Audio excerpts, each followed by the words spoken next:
그럼 옆에서 실장 언니가 뭐 원장님이야라고 얘기를 해줘야 되잖아. 근데 그런 얘기를 안 해주는 거야. 그래서 실장님 어떻게 된 거예요? 그랬더니 아르바이트 새로 뽑았어. 아르바이트 새로 뽑았는데 지금 들어온 사람이 원장이야. 이러면서 명함을 딱 보여주는 거야. 근데 그 언니도 원장으로 돼 있고 저도 원장인 거예요.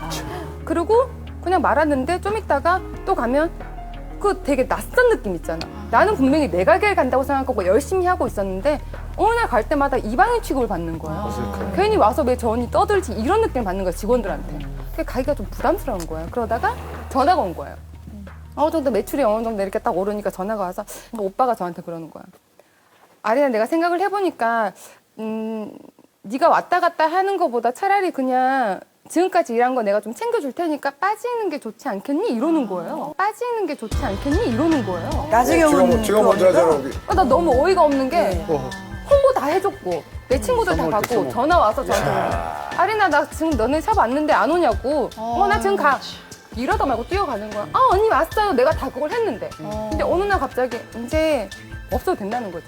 솔직히 이 실장님도 내가 데려다 놨잖아. 그럼 실장님이 중간에서 뭐라고 얘기를 할 줄 알았는데 아무 말도 없는 거야. 그쪽이랑 그러니까 그렇게 되니까 그런 생각이 드는 거야.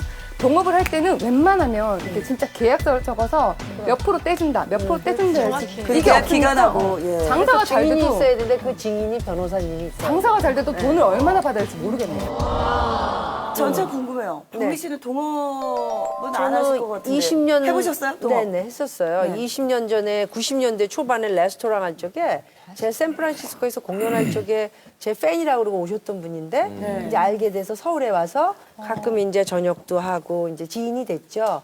그런데 우리 한번 의기투 앞에서 한번 레스토랑을 한번 해보자. 그래서 둘이 하는 거의 조건은 첫 번째는 돈 반반 50-50. 그다음에 두 번째는 일도 네가 반 내가 반. 처음엔 그렇게 구두로.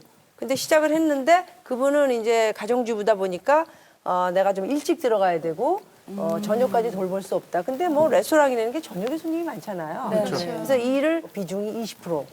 저는 전체적으로 밤 2시까지 이제 뭐 체크도 하고 종업원도 관리해야 되고 그래서 한 80% 정도 일을 한 거예요. 근데 가게가 잘 됐으면 다행인데 그게 가게가 안 된 건 아니지만 굉장히 그 이익이 없이 지금 현재 생각해 보면은 힘만 든 거예요. 이제 한 3개월 정도 된 다음에 서로가 찢어지게 됐어요. 네, 서로 이제 찢어지게 되는데 문제는 돈 문제예요. 돈 문제. 그다음에 둘이의 우정은 이미 끝났고 다시 시작하기 힘들어졌고 그러면 그런 거를 추스려야 되는데 이제 거기다 투자를 많이 하다 보니까 돈이 없는 거예요. 그래서 이제 집에 그것도 굉장히 방법론이 안 좋았는데 제 집에 근저당 설정을 하게 하고 예를 들어서 1억이면 그 1억을 나중에 뭐 잘 됐거나 아니면 갚을 일이 있을 때 이제 되게 될 때 주겠다 이렇게 약조를 하고 사인도 하고 해서 보냈는데 결과적으로 한 달도 안 됐는데 경매를 집 경매를 뭐 붙여서 굉장히 힘들게 만들고 그런 일들을 크게 한번 겪으면서 지금은 현재 뭐 아예 동업도 안 하지만 뭐 굉장히 비즈니스 잘하는 사람들은 파트너십을 하면은 꼭 중간에 자기를 대신해서 얘기할 수 있는 사람들을 꼭 자기가 섭외해서 이렇게 굉장히 편안하게 일을 하시더라고요. 동업이라는 게 사실 동업하면 서로 어떤 그 믿음으로 시작해서 이렇게 변호사를 낀다는 게 사실 얘기를 꺼내기도 못하고 그래서 이렇게 변호사를 배제하는 경우가 많은 것 같은데 얘기를 듣고 보니까 그 변호사님 참 필요하네요. 인제 인자셨죠? 좀 절실하게 서로를 위해서. 제가 정말 그 동업하시는 분들 깨지는 거를 너무 많이 봤어요. 그 처음에 동업을 할 때는 웬만큼 좋으면은 동업 안 하잖아요. 웬만큼 믿어서는 동업 안 하잖아요. 근데 간이라도 빼줄 것처럼 막 이렇게 해요. 형님 뭐 이러면서.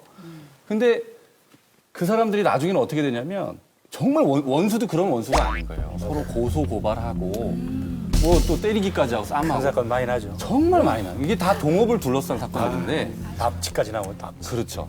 근데 요새 동업이 안 하면 참 좋은데 안 할 수가 없어요. 왜냐하면 창업할 때 비용이 너무 많이 들잖아요. 점점 점포가 대형화되고. 맞아요. 동업을 하실 때는 그냥 믿고만 하시면 절대로 안 되고요. 나중에 동업이 처음엔 관계가 좋더라도 중간에 장사가 잘 돼도 문제가 되고요. 안 돼도 문제가 되는 거예요. 어떻게든 싸움이 될 경우가 굉장히 많거든요.